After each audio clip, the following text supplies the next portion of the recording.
500 साल पहले एक आदमी ने लिखा उल्टे अक्षर में, जैसे दुनिया से छुपाना चाहता हो। उसने पूछा एक सवाल जो आज भी हर क्यूरियस इंसान के दिल में गूंजता है। बताओ, क्या कभी कुछ पूरा हुआ? ये कहानी है उस आदमी की जिसे दुनिया जीनियस कहती है, लेकिन वो खुद को फेलियर मानता था। Leonardo da Vinci. आज हम खोलेंगे उसकी जिंदगी की सबसे गहरी फाइल और देखेंगे कि फेलियर का सबसे बड़ा रूप सक्सेस ही होता है। इटली के फ्लोरेंस शहर में 1500s लोग कहते थे कि लियोनार्डो को कमीशन मत दो, वो पैसे ले लेगा और पेंटिंग अधूरी छोड़ देगा। द बैटल ऑफ आंगियारी, दुनिया की सबसे बड़ी वॉल पेंटिंग का ऑर्डर मिला। शुरू किया और छोड़ दिया। Adoration of the Magi, altarpiece के लिए अधूरा रह गया। ग्रान केवालो, दुनिया का सबसे बड़ा घोड़े का ब्रॉन्ज स्टैचू, कभी बना ही नहीं। पोप तक शिकायत गई, लोग नाराज हुए, लेकिन लियोनार्डो मुस्कुराते रहते थे, क्योंकि उनका दिमाग कहीं और था, दुनिया के कोड को क्रैक करने में। आज हम उन्हें आर्टिस्ट कहते हैं, लेकिन उनकी सीक्रेट नोटबुक्स में helicopter, submarine, machine gun, parachute सब 400-500 साल पहले ड्रॉ था। क्या था वो राज जो उन्होंने छुपाया? आज हम खोलेंगे स्टेप बाय स्टेप। 1452 विंसी गांव। लियोनार्डो का जन्म हुआ एक नाजायज बच्चे के रूप में, लेकिन माँ एक गरीब किसान लड़की थी। उस जमाने में मतलब no inheritance, no university, no respectable job. लेकिन यही बात लियोनार्डो को आजाद करती थी। कोई सिलेबस नहीं, कोई एग्जाम नहीं, कोई प्रेशर नहीं। उनकी क्लासरूम थी नदी का बहता पानी, उड़ते बाज, पत्तों की नसें, हवा का रुख। नेचर ने उन्हें वो सिखाया जो कोई यूनिवर्सिटी नहीं सिखा सकती, ऑब्जर्वेशन और क्यूरियोसिटी। 14 साल की उम्र में वेरोक्यो की वर्कशॉप में अप्रेंटिस करने गए। एक पेंटिंग में सिर्फ एक छोटा एंजल पेंट करना था। जब मास्टर ने देखा, उन्होंने ब्रश तोड़ दिया और बोला, मेरा शागिर्द मुझसे आगे निकल गया, अब मैं रिटायर। लियोनार्डो की पेंटिंग में फरिश्ता इतना रियलिस्टिक था कि आज भी एक्सपर्ट्स कहते हैं बाकी पेंटिंग पुरानी लगती है, सिर्फ वो एंजल मॉडर्न। मोनालिसा की स्माइल, 10 साल लगे फेशियल मसल्स डाइसेक्ट करने में। स्फुमाटो टेक्निक, स्मोक जैसा ब्लेंडिंग, आज भी कोई परफेक्टली कॉपी नहीं कर पाया।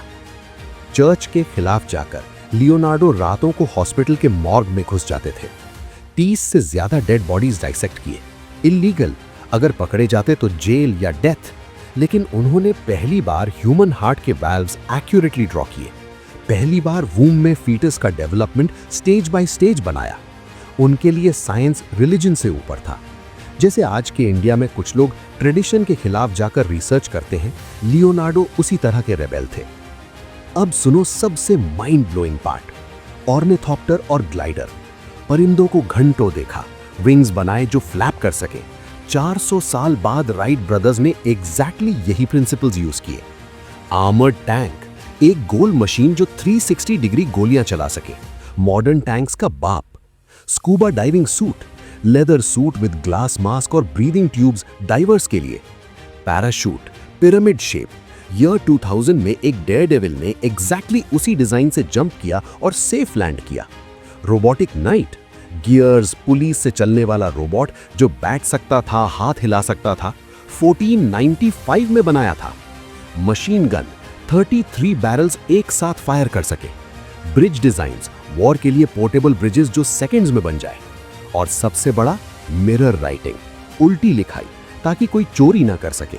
लेफ्ट हैंडेड था, नेचुरल था उनके लिए। वो फ्यूचर के पहले हैकर और एथिकल प्रोटेक्टर थे अपने आइडियाज के। लियोनार्डो को ऑब्सेशन था फ्लो से। बहता पानी, धुआं, बालों के लट्टे, ब्लड एंड वेन्स, सब में सेम पैटर्न्स। आज हम इसे फ्रैक्टल्स और केओस थ्योरी कहते हैं।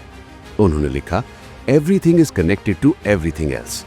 आर्ट, साइंस, इंजीनियरिंग, म्यूजिक सब एक ही ग्रैंड डिजाइन का पार्ट है। जैसे इंडियन फिलॉसफी में ब्रह्मांड एक है, लियोनार्डो ने ये 500 साल पहले साइंटिफिकली फील किया। 1519।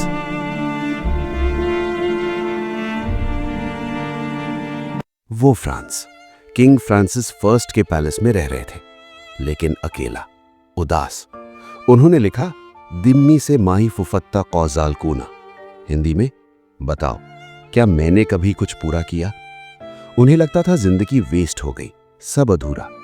मौत के टाइम उनके पास सिर्फ नोटबुक्स थी और मोनालिसा जो अभी भी इनकम्प्लीट थी।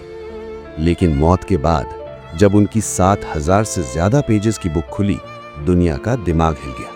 उनका अधूरापन ही उनका सबसे बड़ा गिफ्ट था ह्यूमैनिटी को। लियोनार्डो फेलियर नहीं थे, वो बस बहुत जल्दी आ गए थे। उनका हर अधूरा प्रोजेक्ट आज ह्यूमैनिटी का फाउंडेशन बना हुआ है। उन्होंने हमें जिंदगी के 3 महत्वपूर्ण सबक दिए, क्लियर, सिंपल, पावरफुल। पहला, परफेक्शन के चक्कर में मत पड़ो, क्यूरियोसिटी को जीने दो। लियोनार्डो मोनालिसा को 16 साल तक परफेक्ट बनाने की कोशिश करते रहे, फिर भी अधूरी छोड़ दी। लेकिन उसी इम्परफेक्ट पेंटिंग ने दुनिया बदल दी। तुम भी आइडियाज को ओवरथिंक मत करो, शुरू करो, एक्सपेरिमेंट करो, गलतियां करो। परफेक्शन रुकवा देता है, क्यूरियोसिटी आगे बढ़ाती है। दूसरा, सोसाइटी में फिट होना जरूरी नहीं, आउटसाइडर ही दुनिया बदलते हैं। नाजायज बच्चा, यूनिवर्सिटी नहीं गए, लेफ्ट हैंडेड उस टाइम में कर्स माना जाता था।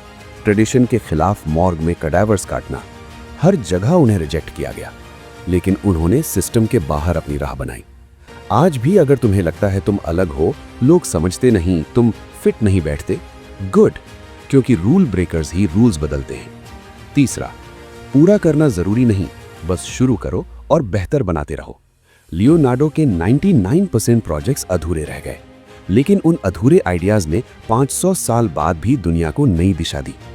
आज के इंस्टाग्राम, यूट्यूब एरा में हम फिनिश करने के प्रेशर में जीते हैं। लियोनार्डो कहते हैं, बताओ क्या कभी कुछ पूरा हुआ? मतलब जिंदगी में कुछ भी 100% कंप्लीट नहीं होता, बस इटरेट करते रहो। मतलब improve bye repeating, version 1, version 2, version 3 better होता जाए, इंप्रूव करते रहो। एक आइडिया शुरू करो जो दूसरों के लिए सीड बन जाएगा। अब तुम्हारा टर्न है। अगर ये डॉक्यूमेंट्री देखकर दिल में एक भी क्यों उभरा है, तो आज घर जाकर एक ब्लैंक पेज खोलो, कुछ भी ड्रॉ करो, लिखो, सोचो, बिना परफेक्शन के डर के।